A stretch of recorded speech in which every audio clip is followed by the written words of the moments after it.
The year is 1899, and the era of the Wild West is coming to an end. After a robbery failed and turned to a deadly shootout, you're on the run from the government-funded Pinkerton Detective Agency. The game starts with you, Arthur Morgan, a tough, bodyguard-like outlaw, and the rest of your gang, including people like Micah, John, and your leader Dutch, all trying their best to weather a snowstorm high in the mountains. Early on in the game, as the Vanderlyn gang struggles to survive, you are taught the mechanics of the game in a series of well-paced and timed-out missions. Rockstar did a wonderful job making sure that these missions didn't feel like tutorials, but actually like they were purposeful and needed in order to help the gang survive and progress. Once the gang makes its way out of the mountains and back into more mild terrain, the world is yours to explore. Early on, there is very little fast travel besides stagecoaches that you can only take to places that you've already discovered, and for a small fee. Personally, I don't mind this aspect because it keeps you focused on the story, as well as helping to put emphasis on each new area the gang has to move to. I enjoy seeing how unique the environments are as the game progresses, rather than all at once. And from rolling plains to swampy marshlands to barren deserts, there's no shortage of new and exciting environments to discover. Rockstar's attention to detail within the environments is very good as well, but there are some minor issues here and there, just with rendering and a few glitches, and although these issues were never enough to break my immersion, they are worth mentioning. The game continues at a mostly laid-back pace, letting you complete its variety of missions at your leisure. This gives the player a sense of control that can be quite satisfying.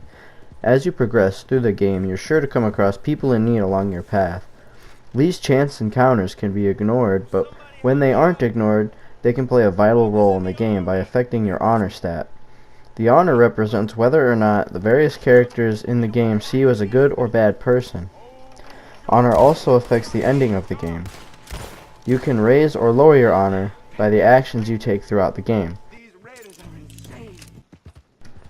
Red Dead Redemption 2's storytelling and character development are what make this game as great as it is. Every actor worked over a span of 5 years to capture all of the voice options throughout the game, and boy did their hard work pay off. Each and every character met has their own unique personality that you can't quite find anywhere else. You came. Of course I came. Said I would. There's a foreman. His name is Danbury. His files in the office above the refinery room. At times throughout the game, the story can feel dragged out. While I always appreciate a long story, I struggle to get past certain parts of the game that seemed irrelevant to the plotline entirely. Although these moments were present, they were scarce, and once they were over, I was able to get fully immersed into the game again. I really feel like this game needs to have the entire gang present to really have an impact on the player, and that's exactly what it did. I believe choosing to put you in the place of a character like Arthur was the best decision Rockstar made with this game. As the game progresses, you slowly lose control over how things go, and this impacts the player in a totally unique and powerful way. On a different note, each individual character was portrayed very well. Almost every character has their own challenges to overcome, with some surpassing the challenge while others fall to it and become the monsters they once feared. Some notable characters are Dutch Vanderlyn, Micah Bell, and obviously Arthur Morgan. The game begins with the obvious leader Dutch, ordering a few gang members around, and shows his all-around leadership-esque charisma. Arthur is then introduced as your average big burly gunslinger bodyguard, well, as average as a big burly gunslinger bodyguard can be anyways. A little later on, Micah is introduced as an immediately dislikable character, throwing racial slurs and all around just being the rude a-hole that he is. Throughout the game, Arthur becomes more compassionate and a better person all around.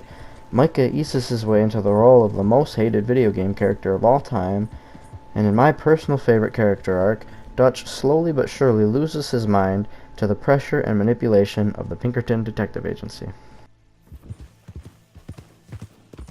Stacks of cash in there. He told us there. As you progress through the game, the missions can become very predictable. Like, really predictable. While this may sound like a flaw, I actually see it as a plus. This makes players have an overwhelming feeling of dread that does a great job putting the players in the place of Arthur. This feeling really gives the player that sense of losing control that continues on throughout the game. I think Rockstar made the right choice and did a really good job executing this aspect of the game as to not make the player bored with the repetitiveness. This is also great for the returning players from Red Dead Redemption 1, because while they know how this is going to turn out, it's quite the journey having to look over your shoulder, so to speak, because you never know what event will play out next. With the help of an amazing soundtrack and sound effects, Red Dead Redemption 2 does a fantastic job keeping the player immersed.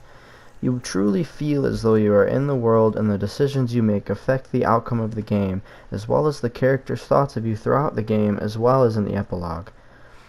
A few other things that I want to note about the game are that the endings and the online mode available.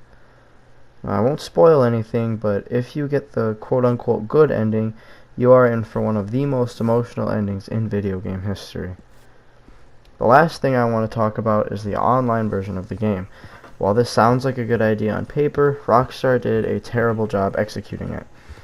It's extremely buggy and hard to play. It can also get very boring and repetitive after the first hour or two.